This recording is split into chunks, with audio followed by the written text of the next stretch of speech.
On January 9th, 2026, one of the most dramatic chapters of the Ukraine war unfolded when Russia fired a rare hypersonic ballistic missile known as the Oreshnik deep into western Ukraine, near Lviv, close to NATO ally Poland's border. The strike stunned European capitals and added new layers of tension to an already volatile global geopolitical landscape.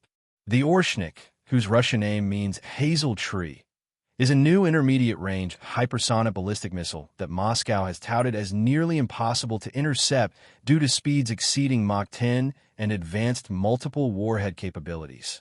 Its design comes from the older RS-26 Rabesh program, but Moscow says the Oreshnik represents a more capable, flexible delivery system for both conventional and nuclear-capable payloads. Russia first tested the missile in combat in November 2024, when it struck Ukraine's Dnipro region with dummy warheads as a show of capability. The January strike, only the second known use of the weapon, appeared at first glance equally symbolic. Ukrainian officials said the missile flew at enormous speed and that inert or dummy warheads were likely used again, indicating that the goal may have been psychological over destructive. What made the Oreshnik's latest deployment especially striking wasn't just its advanced technology, but when it was used. 1. Geopolitical setbacks for Russia. In the days leading up to the launch, several blows to Russian influence had shaken the Kremlin. U.S. forces seized a Russian-linked oil tanker formerly named Bella 1, part of a broader campaign to enforce sanctions on vessels carrying oil for Venezuelan and Iranian networks. The ship's capture in the North Atlantic provoked furious denunciations from Moscow. The United States also boarded another vessel, the Olena, suspected of similar sanction evasion activities. In a related flashpoint, U.S. operations in Venezuela resulted in the capture of President Nicolas Maduro, a strong Russian ally, a move that deeply angered the Kremlin and rattled Russia's geopolitical standing.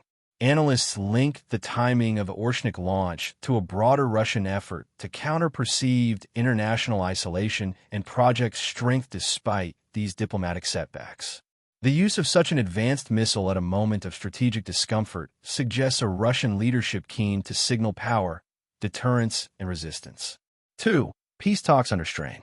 Just days before the missile launch, peace negotiations involving the U.S., Ukraine, and European partners were advancing, including proposed defense commitments for Ukraine should a ceasefire occur. Russia publicly rejected these ideas and warned that Western troops on Ukrainian soil would become valid targets, a clear escalation in rhetoric and potential battlefield rules. The assault, which accompanied a broader overnight barrage of drones and missiles across Ukraine, including strikes on Kyiv that killed several civilians and knocked out heat and power in freezing winter conditions, drew swift condemnation from Western governments. The European Union and NATO leaders called the missile strike escalatory and unacceptable, and warned it threatened European security. Ukrainian officials decried the attack as not just a military offense, but a political message aimed at intimidating Kyiv's allies and slowing momentum for peace negotiations backed by Western powers. Military analysts emphasize that while Oreshnik is technologically impressive, capable of evading current Ukrainian air defenses, its real impact in combat was limited in this strike due to the reported use of inert warheads. Instead, many experts see this as an instance of psychological warfare, a calculated public display of military capability intended to shape international perceptions, not just battlefield tactics. Mick Ryan, an Australian defense analyst, described the firing as akin to a strategic message rather than a purely destructive act, a reminder that Russia still possesses formidable weapons as Western nations push for greater support of Ukraine and tougher sanctions on Moscow. The oil factor, Venezuela, tankers, and sanctions. Parallel to the missile launch, another battleground, the global energy and sanctions fight, has heated up dramatically.